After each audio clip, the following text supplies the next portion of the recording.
what's up YouTube? It's me, Sarah, and today I'm going to be talking about just some college tips for those of you who may be looking for advice for college classes, anything related to that. So I was super excited to receive this request from one of my subscribers. He is so sweet, so awesome. I'm really happy that he asked me to go over this topic because this is so exciting. You know, I think I mentioned college or my college experience in one of my past videos, especially related to my cystic acne journey. I started developing cystic acne during college, so college was just like all over the place for me. I loved it, but at the same time I was so lost. I didn't quite know myself, and I went through a lot of heartbreak and other experiences that really transformed me to who I am today. So I wanted to make a whole video that talked about college, some tips and tricks and advice that I have, and looking back on it, how I was able to manage all of it while maintaining my sanity the best that I could. And if you are new to my channel, my name is Sarah. I love to share my personal experiences and my knowledge related to skincare or just life in general. If you haven't already, please make sure to check that description box down below.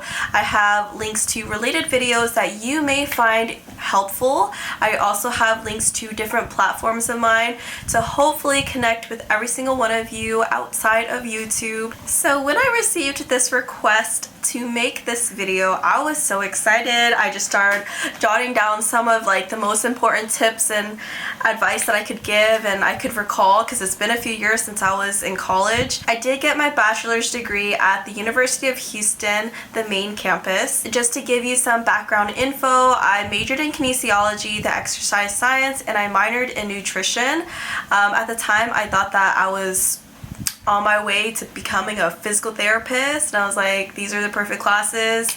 They just kind of go hand in hand, and I'm just gonna do it. But it wasn't something I was ever really passionate about. I was also a full-time college student while maintaining a 32 to 40 hour work week. The first 2 years of my undergrad, so my freshman and my sophomore year of college, I was working at an eye office. I became manager of that same eye office my last 2 years of college. So I was working for that same office from when I was 18 years old, like fresh out of high school, and then throughout all of my college career, I worked at that eye office. I worked as an optometric assistant. I handled the preliminary exams, any front desk duties, scheduling appointments, verifying insurance, submitting insurance claims, all of that. I dealt with that front desk. I also handled testing, so any testing that was required for the doctor to take a look at, I did handle that. So just to give y'all some insight into kind of what my work, school, personal life balance was, and it was awesome. Loved the people that I worked with. They were just awesome. They were like family to me.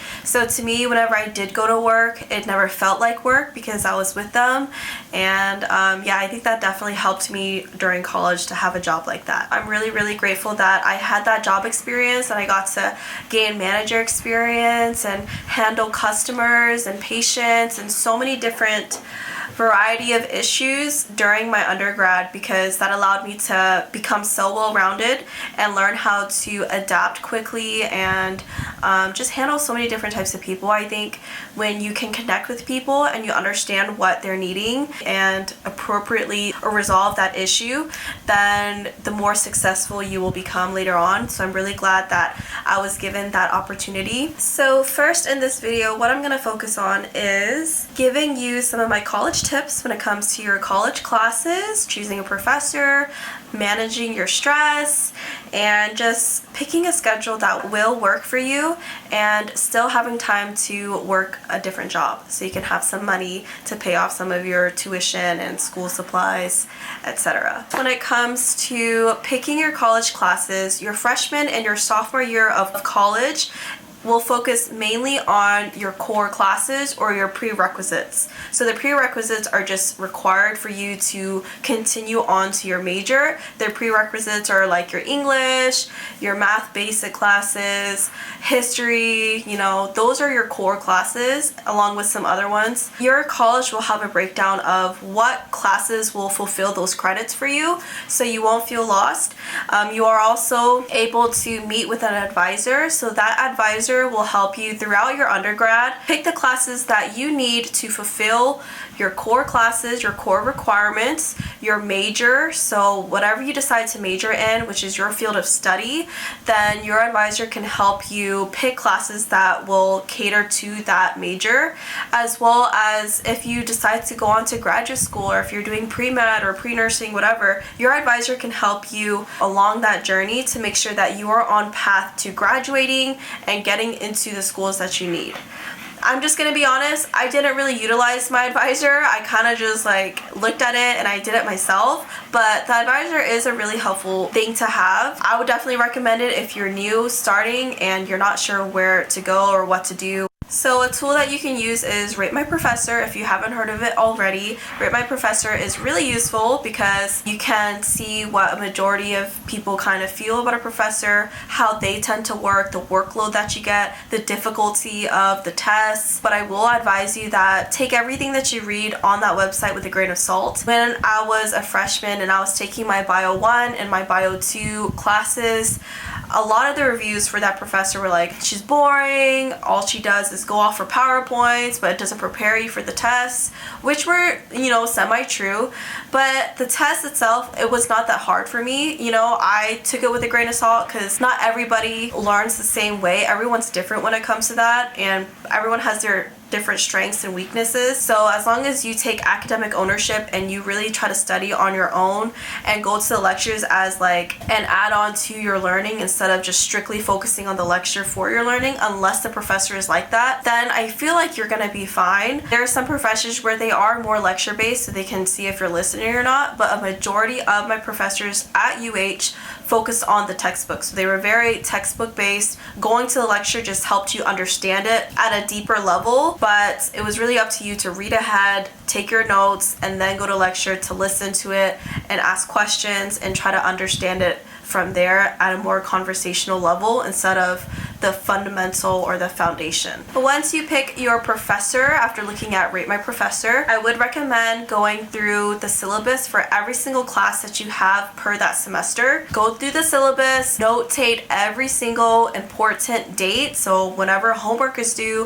whenever there's a test, when the final is, etc. Put all of that into your calendar, in your phone, set a reminder so you know and you have a visual of, Chewy, baby, you're making so much noise. I'm sorry, but my son is really breathing heavily. He just came inside.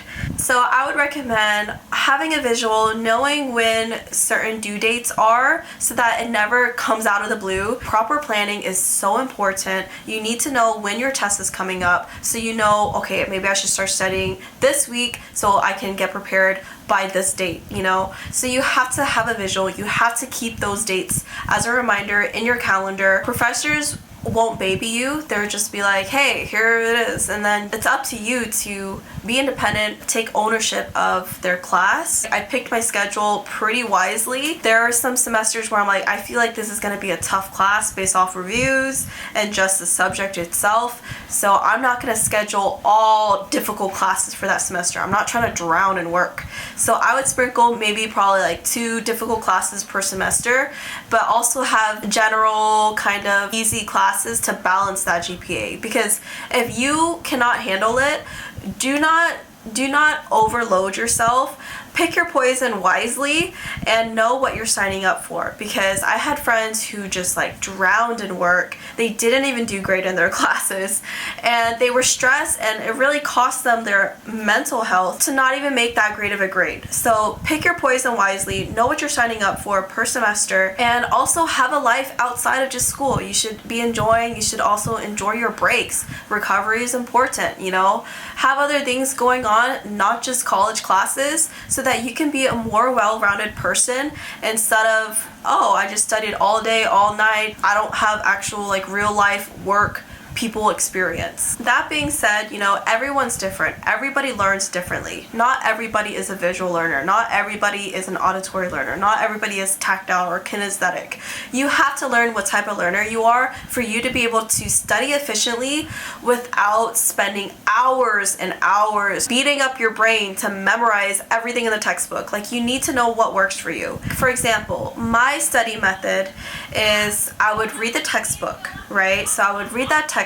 As I read the textbook, I would make notes. I would kind of annotate in a way, but I would write notes of, do I have any questions? Do I know what this paragraph is talking about? What do I have questions over? What is the summary? After I take notes over that chapter, I would then go back and study my notes. So if I felt like there were holes in my notes, then I would go back and refer to that textbook.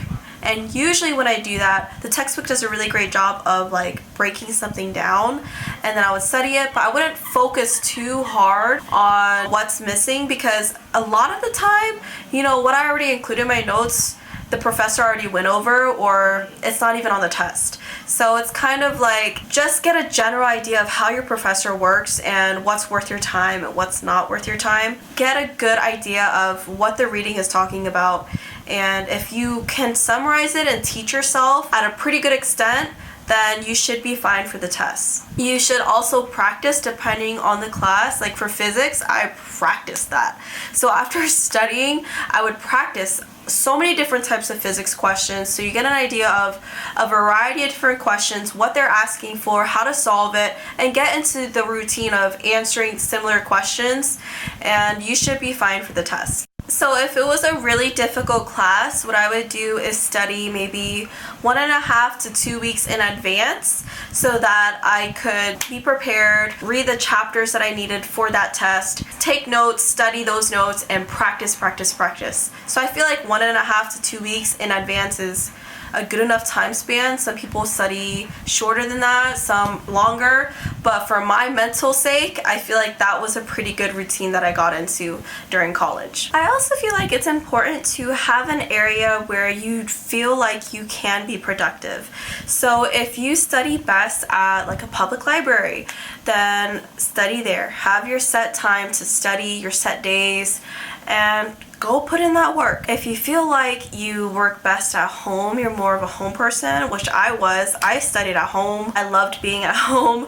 So I would just go to school and then I would come straight home, because the other days I would be working and then I would just come home and I'd just be so tired. So have your designated space, your workspace, where you can be productive, you can zone in and focus on what you need to get done and have no distractions. So just make sure you have that area where you feel comfortable and the vibe just feels right to where you want to work. If you are in the part of your college career where you're trying to pick the classes and there are so many different professors and you're trying to find a schedule that works for you, if I could, I tried to stack all my classes on 2 or 3 days of the week. My freshman, sophomore years, I could only do Mondays, Wednesdays, Fridays, and the other days of the week I would be working. Later on in college, I was able to stack it on 2 days, which were Tuesdays and Thursdays, and I would be there all day on campus, get my classes out of the way, and then Mondays, Wednesdays, Fridays, Saturdays, and Sundays, I would be working at the eye office. It really depends on what kind of balance you're trying to maintain.